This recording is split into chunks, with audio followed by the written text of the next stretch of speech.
bagi orang-orang yang akan mendapat syafaatnya di hari kiamat. Pada pagi ini saya ingin menyampaikan sedikit hal saja. Pertama, yaitu ada satu kisah namanya Khawlah binti Sa'labah. Ini kalau tidak salah pernah saya ceritakan di kesempatan yang lain. Jadi ada satu ayat di Quran, ada surah di Quran namanya surah Al-Mujadilah. Surah Al-Mujadilah ini dilatar belakangi oleh kisah seorang perempuan namanya Khawlah binti Sa'labah. Ceritanya Khawlah ini adalah perempuan solehah, sahabat Nabi, yang dia banyak beribadah kepada Allah, dan dia punya suami. Khawlah itu punya suami. Nah, dalam satu kisah Khawlah ini dia haid. Bagaimana kita suami punya istri, istrinya haid. Ketika istrinya haid, Khawlah ini haid, suaminya ini jarang di rumah. Kenapa? Mohon maaf, suaminya ini punya syahwat yang besar, sehingga kira-kira lihat istrinya di rumah itu mudah terpancing. Hanya dia mencegah dirinya untuk diam di rumah. Dia sering keluar, sering kalau dalam kita ngopi atau sering bikin kesibukan lain di luar. Nah, satu ketika suaminya ini pulang, lihat Khawlah sedang sholat. Nah, dalam posisi Khawlah yang masih sholat, suaminya sadar bahwa istrinya sudah suci. Jadi godalah Khawlah dalam keadaan masih beribadah kepada Allah, masih zikir, masih sholat, masih beribadah, dia goda oleh suaminya. Nah, dalam Khawlah merespon godaan suaminya ini, dia menghindar seolah-olah tidak mau disentuh. Nah, ini yang membuat suaminya marah. Bayangkan kira-kira orang Arab, orang yang sudah menahan syahwat sekian lama, kemudian dia juga kebetulan syahwatnya tinggi, makanannya sehari-hari daging, gitu kan. Ketika lihat istrinya suci, ketika digoda istrinya menghindar karena masih ibadah. Nah, kemudian apa? Terucaplah kata-kata dari suaminya, Khawlah, punggungmu seperti punggung ibuku. Jadi orang Arab itu kalau udah bilang punggungmu seperti punggung ibuku, berarti menstatuskan istri sebagai seperti ibu. Gak boleh digauli. Ibu itu gak boleh digauli sebagaimana istri, berarti gak boleh digauli. Nah, pada zaman itu namanya zihar. Pada zaman itu ketika menyerupakan istri dengan ibu, itu hukumnya talak, cerai. Ini suaminya pergi dalam keadaan marah-marah, Khawlah pergi ke Nabi. Khawlah pergi kepada baginda Nabi. Nah, Khawlah curhat ke Nabi, ya Nabi, suami saya melontarkan kata-kata seperti ini, gimana ini hukumnya? Dia menyerupakan punggung saya dengan punggung ibunya. Ini kata Nabi, sampai saat ini ya hukumnya talak, sampai saat ini hukumnya cerai. Nah, Khawlah kecewa. Kata Allah, wah, gak bisa gitu dong Nabi. Saya itu sudah mengabdikan diri sebagai istrinya bertahun-tahun. Masa gara-gara ini doang cerai? Masa gara-gara ini saya jadi janda, sedangkan saya masih punya anak kecil? Sedangkan saya, kalau ngurus anak saya yang masih kecil ini dengan kemampuan saya sendiri, saya gak mampu. Itu kan gimana ini? Saya masih butuh suami, jangan selalu dan saya gak mau jadi janda. Kata Nabi, ya sampai saat ini hukumnya seperti itu. Pokoknya Khawlah pulang dalam penuh rasa kecewa, memendam rasa kecewa dalam dadanya, kecewa kepada hukum Allah, kecewa kepada hukum Allah, curhat ke Allah. Jadi pulang, dia buka sejadahnya, dia sholat 2 rakaat, dia banyakin zikir, banyakin doa, dan dia menutup hari itu dengan munajat kepada Allah. Dalam munajatnya, ya Allah, saya tuh gak mau jadi janda. Ya Allah, saya juga masih punya anak kecil yang harus saya rawat, dan saya butuh peran suami. Jangan jadikan saya janda ya Allah. Dan saya itu kira-kira gini, saya itu kurang seret.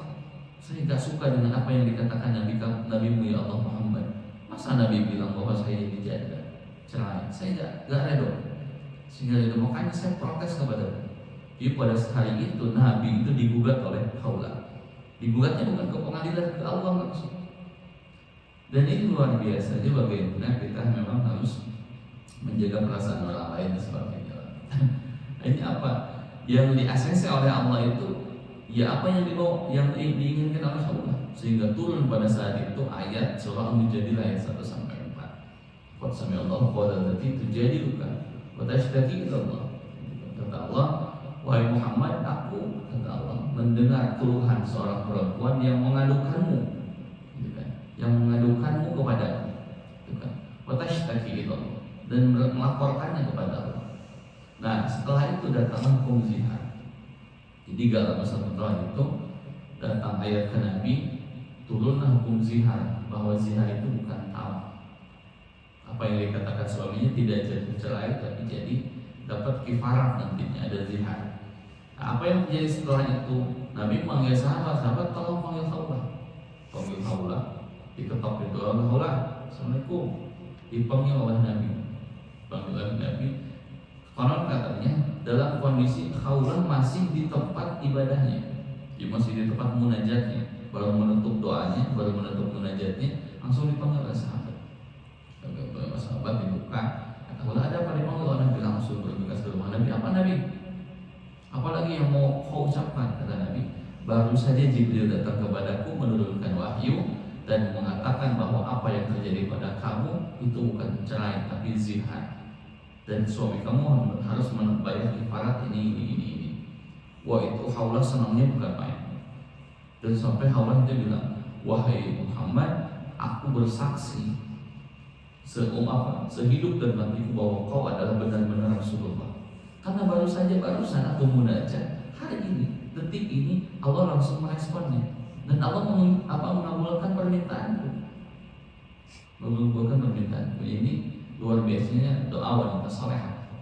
Salah satunya Khawlah. Di sini ini datang banyak dari ulama, kata ulama, katanya jangan macam-macam sama istri, jangan macam-macam sama istri yang suka sholat. Karena sekali dia mengangkat tangan, Nabi saja digugat. Nabi digugat dan dikabulkan oleh dia, saya oleh Allah. Jadi pada saat itu ada satu sahabat yang menggugat Nabi ke Allah, namanya Khawlah, dan Khawlah yang di-ACC oleh Allah. Nah, nanti sampai ketika nanti siapa itu? Nabi Muhammad itu wafat.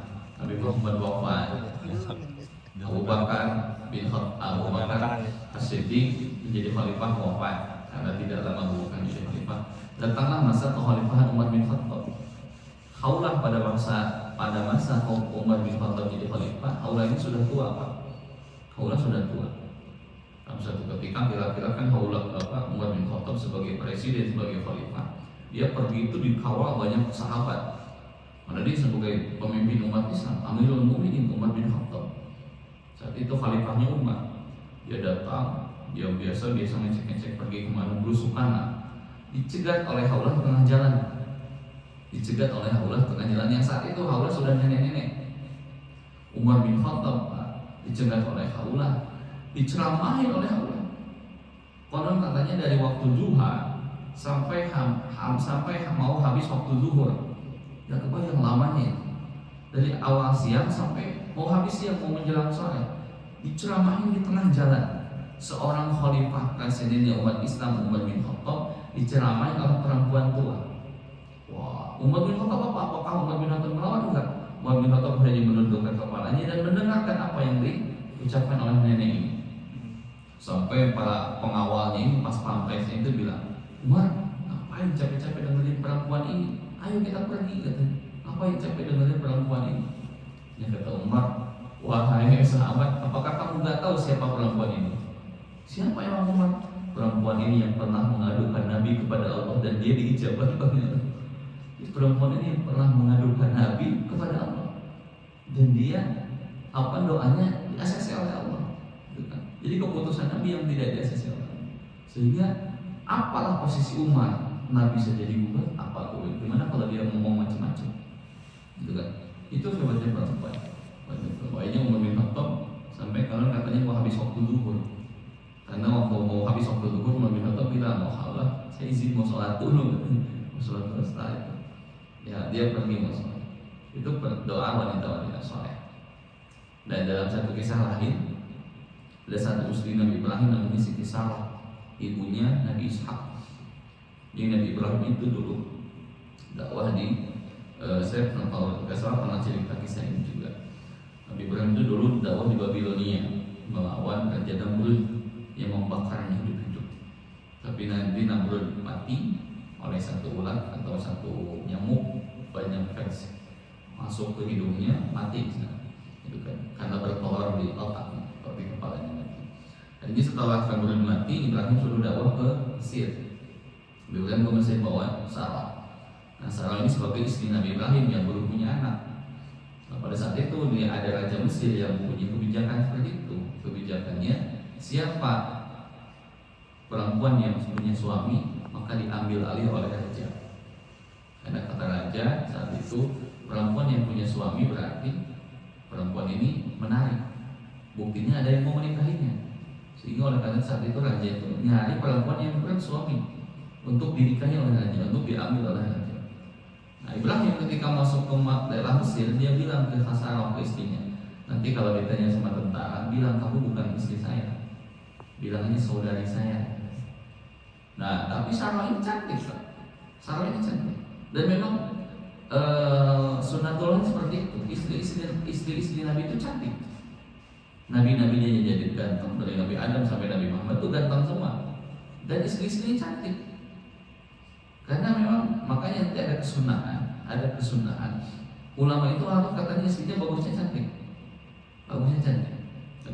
Nah, nabi-nabi itu dipilih oleh Allah tampan dan istrinya cantik. Nah, ketika masuk ke daerah Mesir, tentara itu biasa melakukan patroli. Ditanya Ibrahim ada sama istrinya. Ditanya kamu siapa? Ibrahim. Kamu siapa? Sarah. Apa hubungan kalian? Saudaraan. Dan dia diproteslah oleh siapa? Oleh tentara. Lihat perempuan yang cantik sekali, walaupun belum bersuami, namanya Sarah. Ngakunya belum suami karena cantik sekali. Akhirnya kata tentaranya itu, kita ambil saja ini perempuan, kita kasih ke raja pasti senang karena cakep. Raja pasti senang. Tapi kan ini belum bersuami, karena Ibrahim ini saudaranya, katanya bukan suami. Gak apa-apa, ambil aja karena saking cantiknya Sarah. Akhirnya Sarah dibawa ke kerajaan. Nah, di sana ketika Sarah dibawa ke kerajaan, rajanya ini kira-kira ada di satu ruangan khusus berduaan dengan rajanya. Rajanya mau menyentuh istri Nabi Ibrahim. Istrinya Nabi Ibrahim itu Sarah. Dan ketika akan disentuh, rajanya berniat buruk untuk menyentuh istrinya Nabi Ibrahim. Itu kan Siti Sarah. Ketika akan menyentuh, Sarah itu hanya munajat dalam hatinya, wah ya Allah, tolong cegah tangan orang ini dari berlaku buruk kepadaku ya Allah. Dan apa? Itu setengah badannya kaku, gak bisa gerak. Tapi mulutnya bisa ngomong, si Raja Mesir ini. Sampai Raja Mesir ini, apa yang kamu lakukan? Apakah kamu tukang sihir? Kata Sarah, enggak, saya cuma berdoa kepada Allah, kepada Tuhan, untuk dilindungi dari orang seperti kamu. Ya udah, katanya sekarang doa lagi, biar saya sembuhkan nih, katanya kaku saya. Disembuhkan, sembuh. Masih penasaran, mau dia apa? Disentuh lagi dengan tangan yang lain, stroke lagi Pak, kaku lagi itu setengah badan. Wah, dia mulai di sana mulai ketakutan. Bilang doa lagi ke Allah, biar apa? Biar saya dibebaskan lagi, disembuhkan lagi. Doa sembuh. Masih penasaran ketika kalinya mau disentuh dengan kedua tangannya. Wah, langsung gak bisa gerak seluruh tubuh kecuali mulutnya. Hanya kata Raja Mesir ini, udah kali doa lagi, jangan sampai saya seperti ini. Mau saya sebagai raja gak bisa gerak, gak bisa apa. Ya secara berdoa ya Allah sembuhkan dia, sembuh. Saat itu Raja Mesir ini kapok. Kata raja ini bilang, kamu boleh pergi kemanapun dan akan saya berikan satu budak terbaik yang saya punya, namanya Hajar. Ini Hajar nanti jadi jadi ibunya Nabi Ismail. Jadi itu kisah sedikit tentang bagaimana perempuan soleh kalau berdoa itu mustajab sekali. Benar-benar jitu doanya. Sebagaimana Maryam itu ketika sholat ketika mengabdikan dirinya untuk apa, jadi tinggal di mihrabnya Nabi Zakaria itu makanannya itu langsung diantar oleh Allah, Pak. Makanannya itu langsung diantar oleh Allah. Kalau kita misalkan jadi imam di sini, diantarnya oleh ibu-ibu, oleh siapa. Ini Maryam ketika mengabdikan dirinya ke tempat ibadah itu langsung diantar oleh Allah makanannya. Sehingga nanti ada pertanyaan Nabi Zakaria, ini makanan dari siapa Maryam? Kata Maryam, ini dari Allah. Itu kan innallaha yarzuqu man yasha' bighairi hisab. Ceritanya di surah Ali Imran. Itu cerita perempuan saleh. Jadi ini saya sampaikan adalah bahwa apa yang Allah itu senantiasa hadir di hidup kita. Jadi jangan sampai doa itu cuma ritual saja. Salah satu syarat dikabulkannya doa itu penuh keyakinan. Jadi yang dilakukan oleh perempuan-perempuan tadi, gitu kan. Ada yang sering cerita tentang gimana doa kok susah diterimanya, doa kok susah diijabahnya. Saya bilang, pernah nggak coba bagaimana cara berdoanya orang-orang yang minta hujan? Emang gimana tadi? Nanti kalau doa gimana? Saya sholat misalkan doa. Pernah nggak Anda melakukan bagaimana ritualnya orang dia mau sholat minta hujan, sholat istisqa, Pak?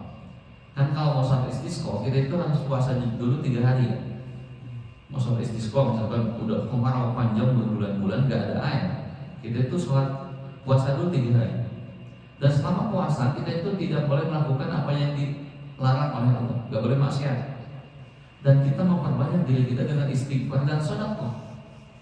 Kemudian di hari terakhir sholat istisqa ada khutbahnya, bawa kambing, bawa apa kan kalau di kampung di sawah gitu ya, bawa kambing, bawa ayam, sholat istisqa.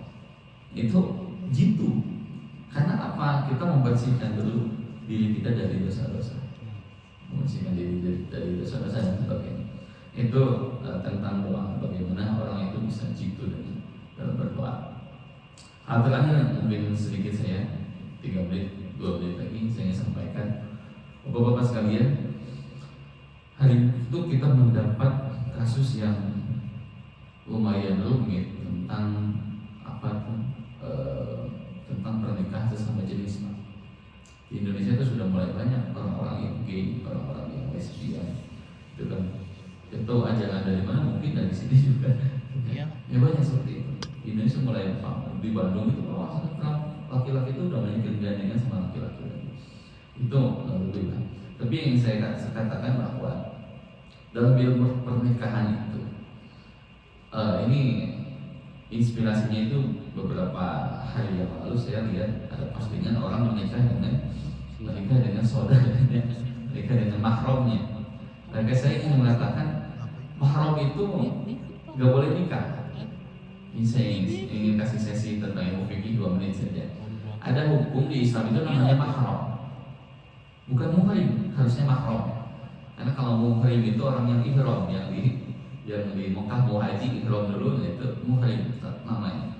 Mahram itu perempuan yang nggak boleh nikah, yang nggak boleh kita nikahi. Ada berapa Pak Ustaz? Mahram itu ada 3 alasan. Pertama, mahram itu gara-gara nasab, darah. Kita nggak boleh nikah sama saudari kandung kita. Kita nggak boleh nikah sama ibu kita, nggak boleh nikah sama anak kita, gara-gara satu darah. Nggak boleh. Ada 7 yang nggak boleh kita nikahi. Nenek kita nggak boleh kita nikahi, cucu kita nggak boleh kita nikahi, anak perempuan kita nggak boleh kita nikahi. Nah, ada juga mahram itu yang gara-gara sepersusuan. Kita nyusu ke satu ibu, dan kebetulan ada perempuan lain, bayi lain perempuan yang nyusu ke ibu yang sama, itu sepersusuan, boleh nikah. Nah, ada juga yang mahram itu gara-gara perkawinan. Misalkan saya nikah dengan perempuan. Nah, istri saya itu bukan mahram, Pak. Istri saya bukan mahram. Sehingga dalam ajarannya Ahlus Sunnah madhab kita di Indonesia, Imam Syafi'i itu mengatakan kalau kita sentuhan sama istri, wudu kita batal. Karena bukan mahram walaupun kita nikahi. Yang jadi mahram itu bukan istrinya tapi ibunya, mertua. Mertua itu mahram. Dan kita bersentuhan dengan mertua nggak batal. Kenapa? Karena nanti mahram itu ada 2. Mahram itu ada mahram yang statusnya mu'abbad, selamanya permanen. Ada mahram itu yang mu'aqqad. Mahram itu yang ada tenggang waktunya. Contohnya siapa? Kalau mahram mu'abbad itu contohnya mertua, Pak. Kalau kita cerai sama anaknya, mertua ini tetap jadi mahram sampai ke yaumil qiyamah. Ini mertua perempuan, ibu mertua itu. Walaupun kita sudah cerai dengan anaknya, ibunya itu nggak boleh kita nikahi selamanya. Beda sama saudari ipar kita. Nah, ipar kita ini mahramnya muakkad. Jadi mahramnya kita dengan saudari dari istri kita ini adalah selama kita berstatus suami dari kakaknya, suami dari adiknya. Kalau kita sudah cerai, kita boleh menikahi kakaknya atau adiknya. Itu salah satu tentang mahram. Ini ingin saya katakan banyak hal yang banyak ini dari situ macam-macam juga sekarang. Banyak orang yang menikahi dengan mahram, menikah dengan apa? Dulu ulama itu saking ketatnya dalam masalah mahram. Saking ketatnya ulama dalam masalah mahram. Dia bilang gini, kalau kita punya, misalkan kita dilahirkan dan kita punya saudari perempuan, Pak. Saudari perempuan kita itu hilang atau diculik saat masih bayi. Misalkan saudari perempuan kita itu hilang masih bayi, misalkan hilangnya di Surabaya, hilangnya di Surabaya. Itu kan ada ulama yang bilang sampai gini, maka bagi kita haram menikahi perempuan sekota Surabaya, karena dikhawatirkan nanti yang kita nikahi saudari kita. Terus haramnya sampai seperti itu, gitu kan? Untuk menjaga kemahraman ini. Jadi mahram itu, Pak. Apalagi yang banyak sekarang, ada juga sekarang yang berhubungan dengan ibunya sendiri, gitu kan? Dikatakan dalam hadis itu dikatakan dosa orang yang menyetubuhi ibunya sendiri itu seperti membunuh 70 nabi, gitu. Dosanya itu setara dengan membunuh 70 nabi. Tapi sekarang banyak orang menyetubuhi ibunya sendiri, bersetubuh dengan selingkuh dengan mertua, gitu. Ingin katakan mertua itu mahram, itu kan saudari, bibi itu mahram, bibi kita, itu kan bibi kandung. Ada yang sering disangka mahram tapi bukan mahram. Apa contohnya? Saudari tiri, Pak. Saudari tiri. Kita punya ibu kita punya suami, suaminya ibu kita ini, ayah tiri kita itu punya anak. Nah, anaknya itu bukan mahram, bukan mahram kita. Kemudian yang bukan mahram itu sepupu itu bukan mahram. Tapi kalau ponakan mahram. Ini banyak sekali dalam masalah. Ini saya katakan sedikit, nanti tolong diajarkan kepada anak-anak kita bahwa ada di Islam itu ada yang namanya mahram. Kamu boleh nikah sama siapa, kamu bisa batal wudhu dengan siapa, kamu nggak batal wudhu dengan siapa. Ini saya jelaskan sedikit nanti. Dan saya kira mungkin nanti akan menjadi salah satu tema kita nanti kapan-kapan di youth program tentang ini. Penting menjelaskan tentang ini agar tidak salah. Jatuh cinta itu nggak salah. Kamu harus punya rem dulu. Kamu suka sama dia, kamu nggak boleh nikah dengan dia. Ada tema harusnya. Insyaallah nanti lanjutkan di kesempatan lain. Mudah-mudahan ada manfaatnya. Wallahu muwaffiq wa Assalamualaikum warahmatullahi wabarakatuh.